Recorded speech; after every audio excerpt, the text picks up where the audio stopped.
Hey there, Jay Marshall here from NMUSD EdTech. Let's talk about organizing your course materials in Schoology. That's right. You can set up and organize your courses in a plethora of ways. You might choose to organize your materials by week, section, topic, or chapter. However you do it, we strongly recommend that you utilize a folder system. Let's check a few out here for examples. We have this one set up by week. You can see the weeks that are set up. We'll come back to this in a little bit. The next one we have called the daily. It's all about keeping it simple. Just organize your course by the day of the week. That's right.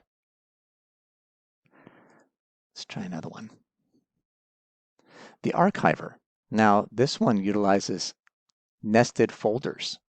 Okay, so here we go. The students are accessing, let's say it's week 4. They're accessing this folder. So we put it on the top. Within these unit folders, we have the previous weeks.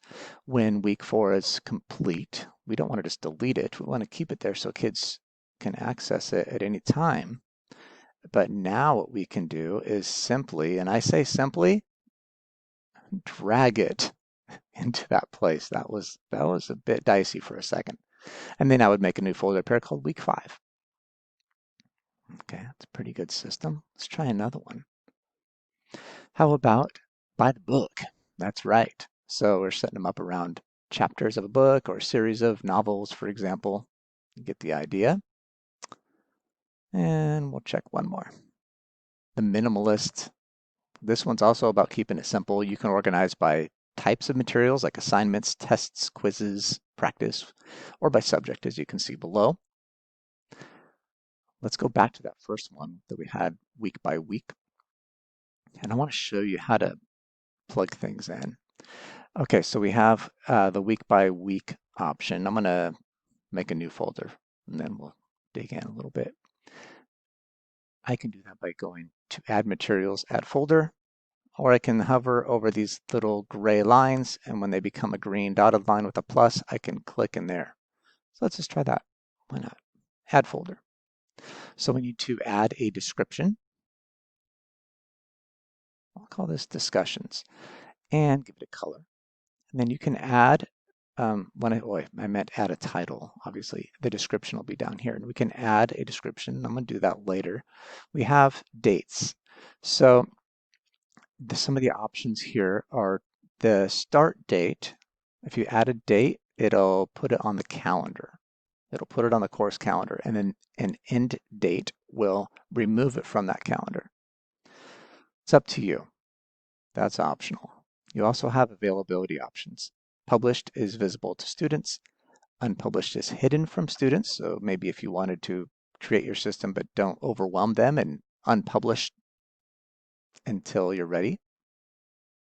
Publish on a start date and during a date range. So those are all options. I'm going to keep it as published. Now I will choose create.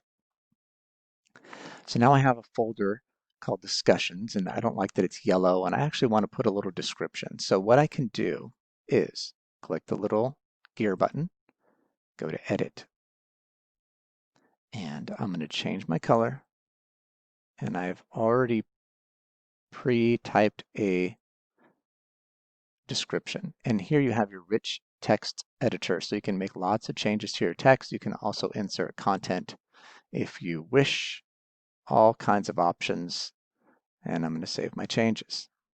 So now you can see the folder change colors. There's my description. Lastly, if I want to plug this into this week, again, I can either drag it in or I can click the gear, choose move, and then choose what folder to put it in. That might be better considering my last performance was a little iffy. That could have taken me some time. I must admit. So I'm going to plug it into December 14th to 18th. Listen, that's the basics of setting up a folder system. I hope that helps, and I hope you have a great day.